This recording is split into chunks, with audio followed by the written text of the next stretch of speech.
자, 오늘 창세기 39장입니다. 1절에서 창세기 39장 1절에서 오늘 6절까지 1절에서 6절까지 우리 최지 집사님이 봉독해 주십니다.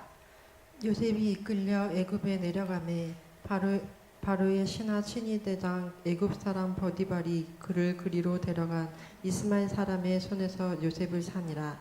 여호와께서 요셉과 함께 하심으로 그가 형통한 자가 되어 그의 주인 애굽 사람의 집에 있으니 그의 주인이 여호와께서 그와 함께 하심을 보며 또 여호와께서 그의 범사에 형통하게 하심을 보았더라.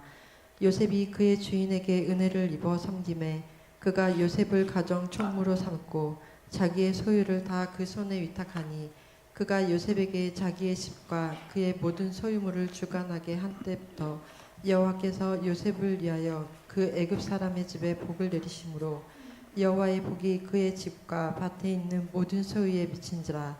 주인이 그의 소유를 다 요셉의 손에 위탁하고 자기가 먹는 음식 외에는 간섭하지 아니하였더라. 요셉은 용모가 빼어나고 아름다웠더라. 아멘. 아멘. 지난주에 우리 창세기 38장을 이렇게 다 마쳤습니다. 마쳤는데 전체를 정리하는 내용을 지난주에 제가 시간이 없어서 말씀 못 드렸는데 창세기 38장 속에는 특별한 의미가 있으니까 한번 제가 정리해서 낭독해 드릴 테니까 한번 잘 들어보시길 바랍니다. 유다의 범죄와 유다가 자기 며느리하고 이렇게 통관해서 쌍둥이 베레스와 세라를 낳는 일이 창세기 38장 속에 이렇게 쭉 기록되어 있었죠. 이 유다의 범죄와 하나님의 은혜와의 관계를 말하라. 유다는 며느리를 박대하는 잘못을 행하다가 며느리 다말과의 수치스러운 관계를 통하여 쌍둥이 아들을 얻게 되었다. 그런데 쌍둥이 중 장자 베레스가 예수 그리스도의 조상이 되었다. 이것은 하나님의 주권적인 은혜를 보여주는 사실이다. 즉 유다의 범죄로 인하여 베레스가 죄악 가운데 출생하였으나 하나님의 무조건적인 은혜를 받은 것처럼 아담의 죄를 안고 태어난 죄인들도 예수 그리스도를 통한 하나님의 은혜로 구속함을 받게 되는 것이다. 나아가 이러한 사실들은 죄악 가운데 살아가는 부패한 자라고 할지라도 하나님의 은혜를 입게 되면 누구나 존귀한 자로 하나님의 구속의 역사에 기여할 수 있음을 보여준다. 이처럼 유다 가정의 역사는 구약 시대에서도 행위로 구원받는 것이 아니라 신약 시대와 동일하게 하나님의 은혜로 구원받는다는 진리를 보여주는 생생한 역사이다. 이렇게 주석에 정리를 하고 있습니다. 창세기 38장을 정리해 드렸습니다. 이제 39장으로 넘어가겠습니다. 문제 띄워주세요. 1번. 요셉을 종으로 산 사람은 누구인가? 1절 봅니다. 1절 시작. 요셉이 이끌려 애굽에 내려가매 바로의 신하 친위대장 애굽 사람 보디발이 그를 거리로 데려간 이스마엘 사람의 손에서 요셉을 사니라. 자, 답 적으세요. 바로의 친위대장 애굽 사람 보디발. 요셉을 종으로 산 사람은 누굽니까? 바로는 애굽 왕을 바로라고 부릅니다. 우리 대한민국의 최고 지도자를 누구라고 부르죠? 대통령이라고 부르죠. 이것처럼 당시 애굽의 최고 지도자를 바로, 그 당시는 왕, 오늘날 같으면 대통령, 그 당시는 왕. 오늘날의 대통령이 옛날에 왕과 같지는 않지만 나라의 최고 권력자가 대통령인 것처럼 옛날에는 조선시대는 왕이었죠. 그런데 애굽에서는 그 왕을 뭐라고 불렀냐면은 파라오라고 이렇게 불렀습니다. 이 파라오의 친위대장, 요즘으로 치자면 경호실장 정도 되겠죠. 경호실장.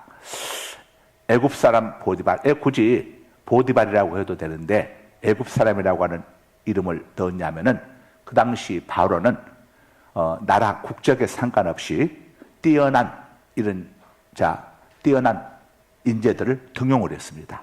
옛날 중국 춘추 전국 시대 때에 중국 진나라에서 인재들을 그렇게 등용했었죠. 진나라 당시 왕이었던 영정, 진시황이죠. 영정이 상관없이 뛰어난 인재들을 등용했던 것처럼 당시 애굽에서는 그런 실력 있는 사람들 다 등용을 했습니다. 그러니까 히브리 청년인 요셉이 그 나라의 총리 대신이 될 수가 있었던 거죠. 그래서 많은 신하들 중에 애굽 사람이 아닌 사람도 있었기 때문에 구별하기 위해서 애굽 사람 보디발의 국적은 어디였을까? 애굽 사람 보디발 이렇게 해서 국적을 표시를 한 겁니다. 제 생각이 아니라 히브리어 주석에 보니까 그 나와 있습니다. 요셉은 비록 노예의 신분이었지만은 일반 평민의 가정에 팔리지 않고 애굽 바로왕 친위대장인 보디발에게 팔렸습니다. 이 경호실장 정도 되면은 얼마나 바쁘겠어요. 왕 곁에서 떠날 수가 없고 늘 왕 곁에서 왕을 이렇게 호위하고 그래야 하는데 이 보디발이 그때 어떻게 휴가를 받았는지 참 이런 경호대장 실장 정도 되게 되면은 휴가 받기가 보통 어렵지 않을 텐데 하필 그 시점에 휴가를 받아가지고 시장을 모처럼 둘러보러 갔는데 거기에 요셉이 딱 그날 이렇게 요셉이 종으로 거기에서 이 소년을 사시오 하고 거기에 나와 있는 겁니다. 이게 우연이겠습니까? 세상에 우연은 없습니다. 우연처럼 보이는 필연이 있지 우연은 없어요. 자, 하나님께서 그 시점까지도 다 조정하고 계십니다. 그래서 갈라디아서 6장 9절 보면은 너희가 선을 행하되 낙심하지 말지니 중도에 포기하지 아니하면 때가 이르매, 이 때가 누가 정합니까? 우리가 정한 때가 아니에요. 하나님이 정하시는 때요. 이때 요셉이 감옥에 들어갔다가 애굽 왕이 꿈꾸기 전에 감옥에서 나와버렸다고 한다면 어떻게 되겠어? 그런데 요셉이 감옥 속에 들어가서 있다가 술 맡은 관원장이 요셉에게 도움도 받았고 시중도 들었고 했는데 까맣게 잊어버렸어. 그러다가 나중에 애굽 왕이 꿈꾸고 나서 꿈 해몽을 잘한 자가 누군지 찾아보아라 했을 때에 그때서야 요셉이 생각났어. 야, 만약 요셉을 미리 풀어줘 버렸다고 한다면 어떻게 됐겠어요? 그래서 때로는 우리의 기도가 하나님에게 잊혀져 버린 것처럼 보여질 때도 있지만 잊혀져 버린 것처럼 보여지기는 하지만은 잊혀진 게 아니라 하나님께서 가장 좋은 때를 그때를 기다리고 있는 거예요. 우리 야구하면서 야구 선수들이 홈런을 아무 때나 치면은 이건 가치가 없어요. 아무 때나 홈런 잘 치는 타자를 뭐라고 부르냐면은 뜬금포 타자라고 불러. 뜬금포 홈런 타자. 이건 쳐야 할 때는 안 치고 전혀 아무 필요도 없을 때 갑자기 쳐. 뜬금없이 한다 해서 뜬금포라고 그래. 그런데 진짜 좋은 타자는 결정적인 순간에 홈런을 터뜨려. 9회 말에 지고 있다가 역전 홈런이라든가 결정적인 홈런들. 우리 하나님은 이렇게 절대 시간을 가장 좋은 때, 가장 좋은 타임에. 그래서 여러분들 기도하되 절대 포기하지 말고, 포기하면 안 돼.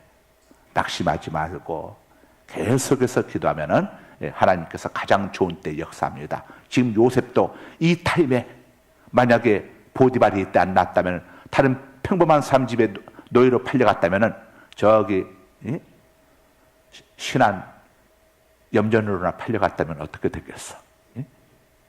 그런데 이 보디발이 그날 마침 휴가를 가지고 나왔던 그 타임에 요셉이 거기에 팔려나간 겁니다. 그래서 이 보디발의 눈에 또 들었어요.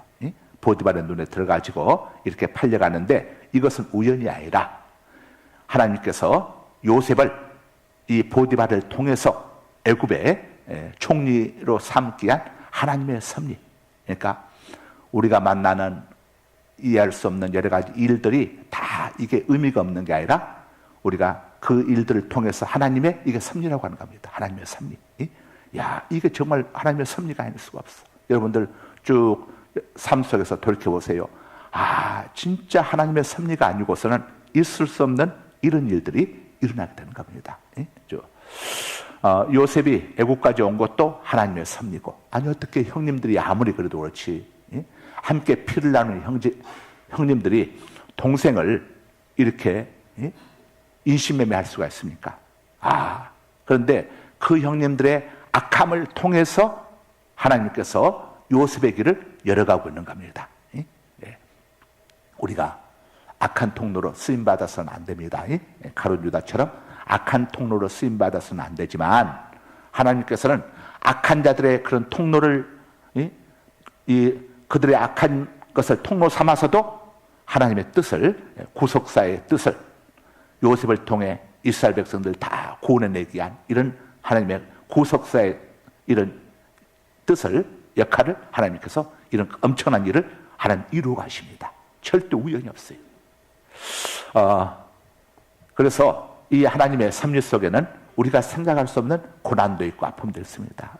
여러분, 요셉이 형님들에게 팔리는 거, 남은 나라에 가서 종살이 하는 거, 얼마나 이게 고통스러웁니까? 그러나 하나님의 섭리 속에는요, 항상 우리에게 좋은 일만 있는 게 아닙니다. 평탄한 길만 있는 게 아니에요. 오히려 하나님께서는 요셉과 같이 뜻하지 않은 재난 혹은 억울한 고난을 받게 하십니다. 그런데 그 억울한 고난과 어려움을 받게 하시는 것 또한 하나님의 은혜입니다. 왜냐? 그것들이 우리에게 우리의 신앙을, 또 우리의 잘못된 부분을 고쳐주고 다듬어 주셔가지고 장차 하나님께서 주신 복을 누리게 하시려는 하나님의 은혜가 또 담겨있기 때문에 그러는 거예요. 여러분, 요셉이 형님들 앞에서 그렇게 철없이 막 자기 꿈야기하고 하는 그런 것을 만약에 애굽왕 앞에 가서 했다고 한번 생각해 보세요. 어떻게 됐겠어요? 해와 달이 자기 앞에 절했다고 하면은, 해는 애굽의 왕 바로는 태양의 아들입니다. 애굽은 태양을 신으로 섬겨요.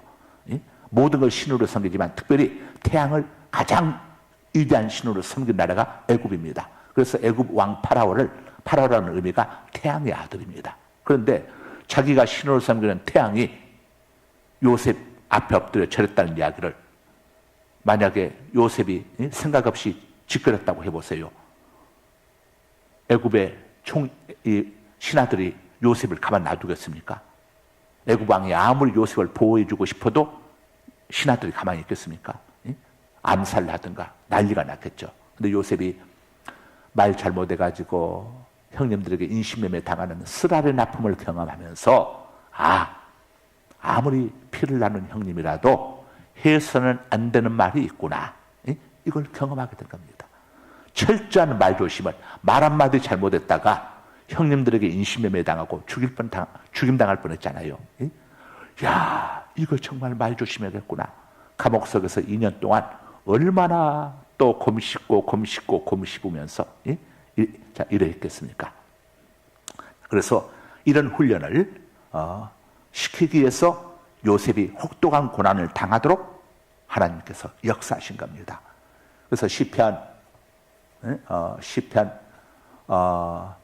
66편 10절로 13절에 보게 되면은, 하나님이여 주께서 우리를 시험하시되 주께서 우리를 연단하시기를 은을 단련함같이 하셨으며, 은을 단련함같이 하셨다고 해서 은을 단련함같이, 땅속에는 은을 캐내게 되면 은 속에 흙이 묻혀 있잖아요. 흙이 딱 짱박혔어. 흙이 오랜 세월 동안 흙 속에 은이 있었으니까 그 은에서 흙을 분리해야 순은이 되는 거예요.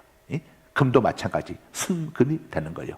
그러기 위해서는 이걸 흙을 어떤 이런 도구 가지고 흙을 파내다가는 은이 기스가 나기 때문에 가치가 떨어지기 때문에 이것을 하려면은 재련, 어마어마한 이 불 속에 재련소, 그 뜨거운 불 속에다가 집어넣어 가지고 흙을 빠져나가도록 했어. 은의 입장에서 자기 속에 자기 살인 것처럼 붙어있는 암덩어리 같은 이 흙을 떼어내기 위해서 그 뜨거운 용광로 속에서 얼마나 고통스럽겠어요. 이런 고난과 고통의 과정을 통해서 순금이 되도록 하는 겁니다. 그래서 욥이 뭐라고 했습니까?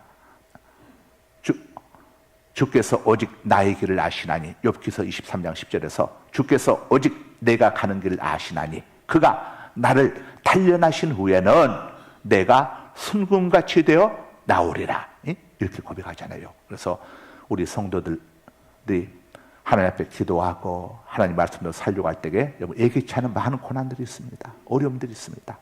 그건 나쁜 게 아니고 하나님께서 우리의 믿음을 단련시켜 주시기 위해서, 우리를 연단시켜 주시기 위해서, 그래야 우리가 하나님께서 주신 복을 누릴 수가 있기 때문에 이런 하나님의 사랑의 배려가 있는 겁니다. 군인이 훈련받지 않고 전쟁터에 바로 투입되면 아유, 훈련받는 건 너희들 힘들지, 그냥 훈련받지 말고 그냥 놀아, 편하게 지내, 훈련받지 마. 그러다가 갑자기 전쟁이 터졌어. 그때 총 한 자루씩 지어주고 소탄 지어주면서 나가 하면 어떻게 총을 쏘겠어? 총을 어떻게 쏜 줄 알아야지. 이거 방아쇠만 당긴다고 총이 되는 게 아니요. 안전핀도 풀어야 하고, 실탄도 장착할 줄 알아야 하고, 또 총기 이상 있으면 분해도 해가지고, 또 이거 이거 총 소지도 할 수가 있어야 하고, 수류탄도 그냥 던지면 안 돼. 안전핀을 뽑아서 던져야 하고, 뽑아가지고 또 던질 땐 또 어떤 식으로 던져야 하는데, 이런 훈련의 과정이 전혀 없이 전쟁터에 내버리면 이건 가서 총을 오발사고가 나게 되고, 수류탄 집어 던져가지고 안전핀도 뽑지 않고 집어 던져가지고 던져봤자 아무 효과도 없고, 이렇게 된다면 어떻게 되겠어요? 그래서 군인들이 가면은 훈련을 빡세게 시키는 거예요. 그렇게 시켜야 그게 군인들 위해서 그런 거예요. 그래야 군인들이 그 훈련을 통해서 열심히 구보도 하게 되고, 또 훈련도 받으면서 어떻게 총을 쏘는지, 그 다음에 또 총기 관리는 어떻게 하는지, 술탄 또 어떻게 해가지고 어떻게 던져야 하는 것인지, 어떻게 하는 것인지, 이런 것들 충분히 배우고 해야, 그래야 현장 전쟁터에 투입됐을 때에 자기 생명을 보호받을 수가 있잖아요. 그래서 훈련 없이 전투에 내보내는 군대는 아무리 급해도 훈련 없이 내보내는 데는 없어. 꼭 훈련을 시켜야 하는 거예요. 그래서 하나님께서 하나님의 사람들을 성경 속에서 보게 되면 다 이렇게 훈련을 시킵니다. 하나님의 훈련이 우리에게는 고난입니다. 그러나 고난은 나쁜 것이 아니고 시편 119편 67절에 고난당한 것이 내게 유익이라. 그로 말미암아 내가 주의 법을 지키다이다. 고난당하기 전에는 하나님의 법을 무시하고 내 멋대로 했는데, 고난당하고 보니까 이게 아니구나. 그래서 고난 때문에 하나님의 법을 지키고 하나님의 말씀을 지킴으로 인해 가지고 정말 생명을 얻고, 정말 이 위기 속에서 건짐을 받게 되고, 고난당한 것 때문에 우리가 하나님 앞으로 돌아가게 되고, 사람들이 고난당하지 않을 때는 하나님 앞으로 돌아옵니까? 누가복음 15장에 둘째 아들 탕자가 고난이 없었다면 아버지에게로 돌아왔겠습니까? 돼지 쥐업 열매도 얻어먹을 수 없는 상황되니까 어쩔 수 없이 두 손 들고 아버지 앞에 오지 않습니까? 천부의 의지 없어서 아버지께로 돌아오는 겁니다. 그래서 하나님께서는 하나님의 사람들이 또 하나님을 떠나고 잘못할 때는 이렇게 고난과 징계를 주십니다. 왜냐? 그 영혼을 구원하기 위해서. 자, 2번 봅니다. 2번. 보디발은 요셉에게 어떤 직책을 주었는가? 4절입니다. 4절 읽기 시작. 요셉이 그의 주인에게 은혜를 입어 섬김에 그가 요셉을 가정총무로 삼고 자기의 소유를 다 그의 손에 위탁하니. 자, 보디발은 요셉에게 어떤 직책을 줬습니까? 가정총무. 이 보디발은 이 요셉을 처음에 데려가지고 좀 지켜봤을 겁니다. 성경에 쭉 다 나와 있지는 않지만은 요셉이 쭉 하는 것을 이 주인이 쭉 지켜봤어요. 그래서 3절에 보게 되면은, 자, 그의 주인이 여호와께서 그와 함께 하심을 보며, 이 주인이 가만히 지켜보니까 이놈은 정말 신이 함께 해주는, 보통 저기가 아니구나 쭉 보니까. 그래서 이 요셉을, 물론 요셉이 또 이 보디발 앞에서 아주 정직하고 또 성실하게 행했겠죠.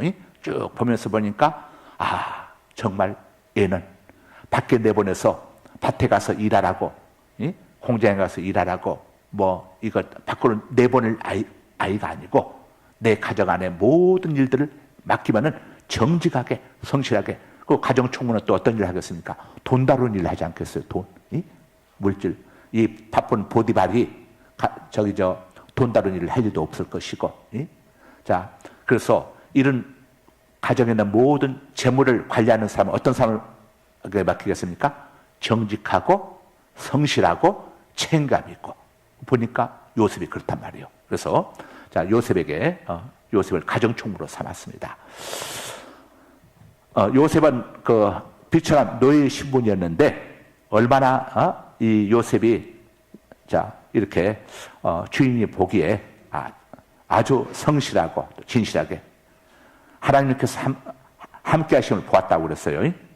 이걸 보면서 이 보디발을 감동시켰겠죠. 그래서 노예임에도 불구하고 가정 총무가 되는, 충분히 그 안에 다른 이 종들도 많이 있었을 텐데 보디발은 그들이 아니라 이 요셉에게 이 일을 맡긴 겁니다.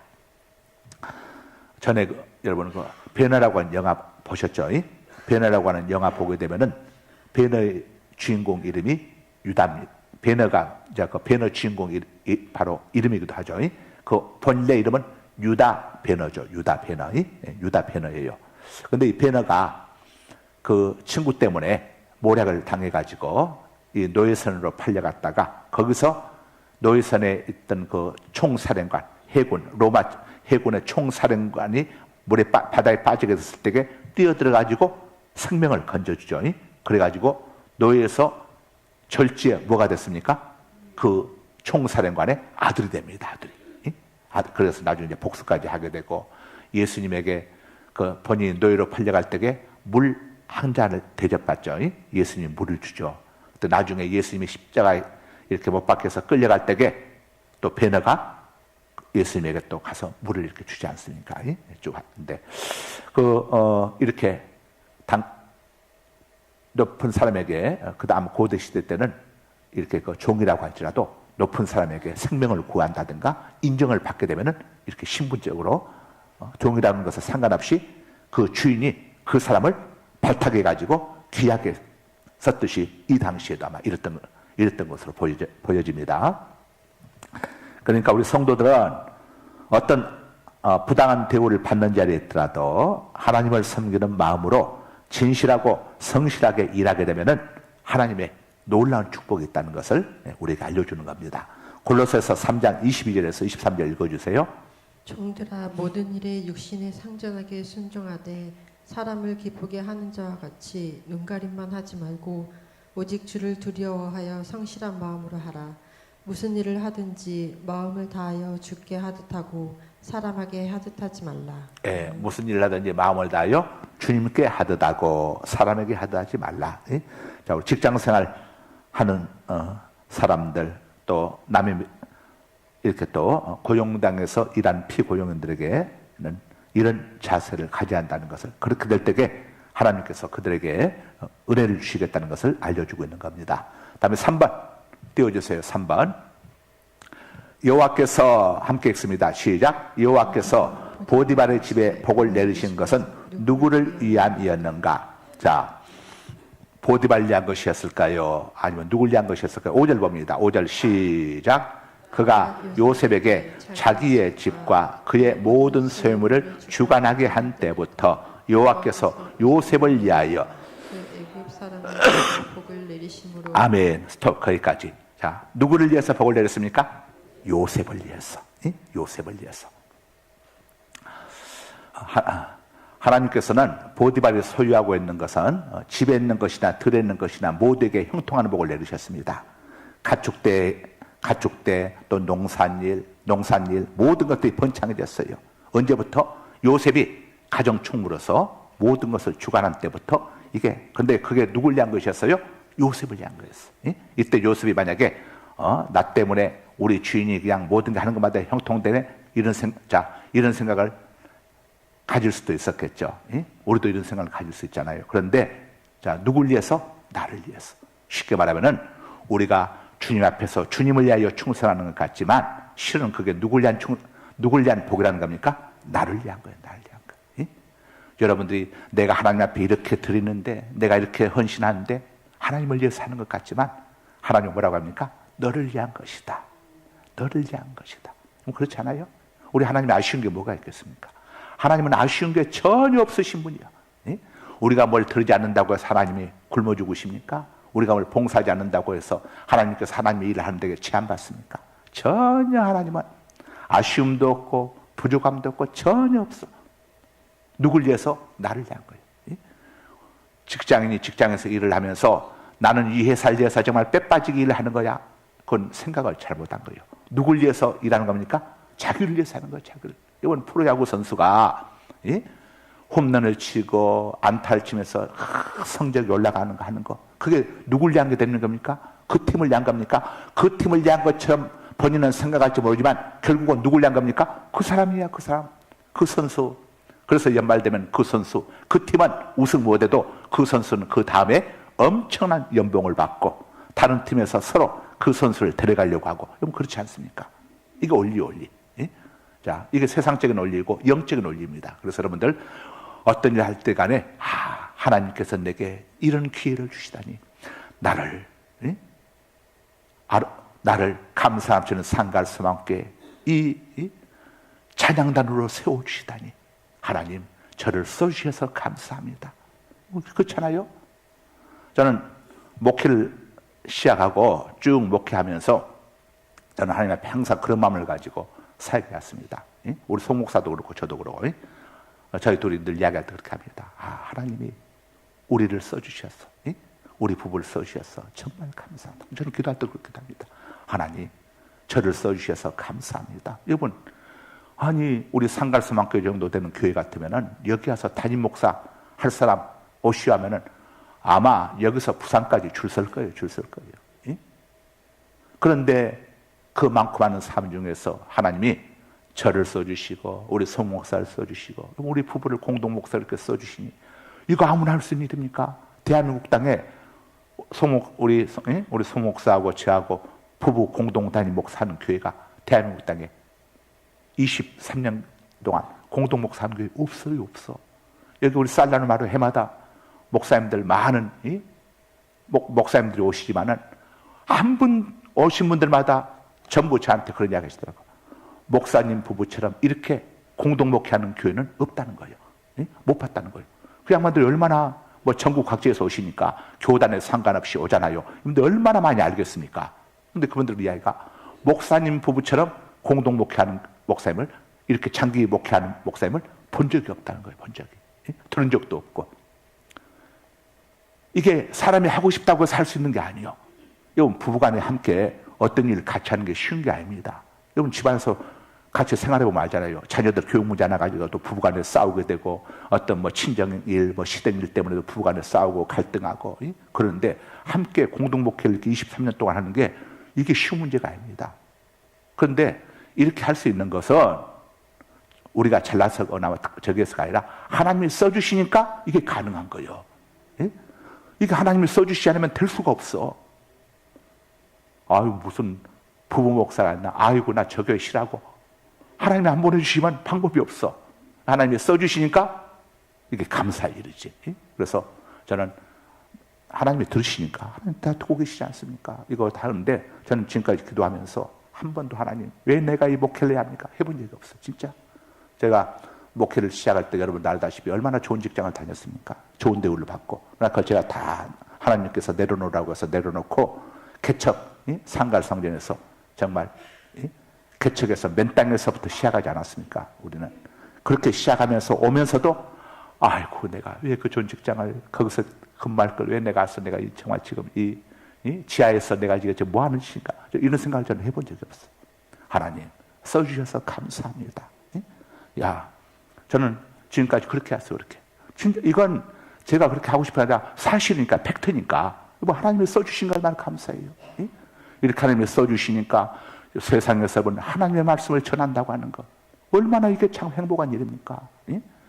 우리가 말 때문에 어려움도 당하고 고설수도 오르고 하는데 하나님의 말씀을 전할 수 있다고 하는 게 이게 얼마나 행복이냐 이거예요. 저는 정말 너무 행복한 거예요. 자, 바로 이게 하나님의 은혜지만 결국은 저에게서는 이게 복이요, 복. 예? 여러분이 찬양단으로 하는 거, 그 사람에게 복이요. 제가 이렇게 목사로 하는 건 제게 복이요, 제게 복. 예? 여러분들은 주님 앞에 헌신하고 충성하면서 목사님이 왜 나한테 이걸 맡겨가지고 정말 화딱지 나 죽겠네. 금년 말까지만 이거 내가 해야지. 그런 생각하지 마. 하나님이 써주신다는 생각을 해. 하나님이 많고 많은 삶 중에 나를 신뢰하고 써주시는구나. 예? 여러분, 세상에서도 알바자리를 해도 돈 줘야 써. 알바자리 잠깐 일 시키면서도 돈 안 줘봐요. 큰일 나. 이거 근로법에 걸려가지고 난리가 나, 난리가. 나라에서 법이 있어, 법이. 예? 사람 쓰고 돈 안 주게 되면 큰일 나는 거예요, 큰일 나는 거예요. 이거 고발하게 되면 이거 엄청난 문제가 생겨. 그런데 우리 하나님께서 여러분들 쓰시는데, 우리를 쓰시는데 공짜로 쓰시겠습니까? 공짜로 쓰시질 않아. 하나님께서는 여러분들이 주님을 위해서 헌신하는 그것 때문에 여러분들이 알지 못하는 영적인 일, 육적인 일, 여러분 배우자의 직장의 문제, 사업장의 문제, 자녀들의 문제, 또 여러분 건강의 문제들, 여러분이 알지 못하는 것들을 하나님께서 다 알지 못하는 복을 주시고, 하나님의 복은 이 땅에서만 끝나지 않아. 천국까지 이게 올라가는 거야. 볼지어다 내가 속히 오리니 각 사람에게 줄 상이 있어. 그가 일한 대로 어떻게 하겠다고요? 갚아주겠다. 자, 시간 없으니까 지나갑니다. 4번, 요셉의 용모는 어땠는가? 6절 시작. 주인이 그의 소유를 다 요셉의 손에 위탁하고 자기가 먹는 음식에는 간섭하지 아니하였더라. 요셉은 용모가 빼어나고 아름다웠더라. 적으세요. 요셉의 용모는 어땠는가? 용모가 빼어나고 아름다웠다. 한마디로 꽃미남이었던 것 같아요. 예. 우리가 남보다 빼어난 용모를 갖고 있게 되면은 경건한 생활을 하는데 큰 시험이 되기도 하고 환난을 당하게 되는 또 요인이 될 수도 있는 것이죠. 예. 다음에 5번입니다. 5번. 5번. 오늘 5번까지만 합니다. 요셉을 유혹한 사람은 7절 시작. 그 후에 그의 주인의 아내가 요셉에게 눈짓하다가 동침하기를 요청하니. 자, 누가 유혹했습니까? 주인의 아내. 요셉이 용모가 빼어나고 아름답다 보니까 이렇게 여주인이 또 유혹을 했습니다. 우리 여성 동지들, 여러분들 인물 너무 아름답고 예쁘시게 되면은 세상 남자들이 가만 안 놔두니까 너무 아름다워지려고 하지 말고, 얼굴 화장 너무 예쁘게 하려고 하지 말고 마음의 화장을 예쁘게 하셔가지고 항상 밖에 웃으시고, 가장 아름다운 이 사람의 모습은 웃는 얼굴입니다. 환하게 미소 짓고 웃는 얼굴. 한번 환하게 미소 짓고 웃어보세요. 한번 환하게 미소 짓고 웃어봐. 자, 오늘 여기까지. 거룩하신 아버지 하나님 감사합니다. 오늘 창세기 39장을 통해서 우리에게 주시는 또 하나님의 은혜, 하나님의 메시지 또 저희들 깨닫게 해주시고 함께 나누게 해주시니 감사합니다. 아버지 하나님, 우리가 주님 앞에 서고 헌신하는 것들이 주님을 위한 것 같지만 실은 그 모든 것이 바로 나를 위한 것이라는 사실을 꼭 기억하게 하여 주시고, 하나님께서 주신 직분을 감사함으로 받아들이고 감사함으로 섬기며 또 하나님께 받을 상급을 기대하면서 믿음으로 바울 사도처럼 끝까지 충성하는, 내가 선한 싸움을 싸우고 나의 달력을 마치고 믿음을 지켰으니 이제후로는 나를 위하여 의의 멸류관 예비되노라고 고백했던 바울 사도의 고백처럼 끝까지 저희들 주님께서 주신 미션 사명 충성케 하여 주옵소서. 예수님 이름으로 기도드립니다. 아멘.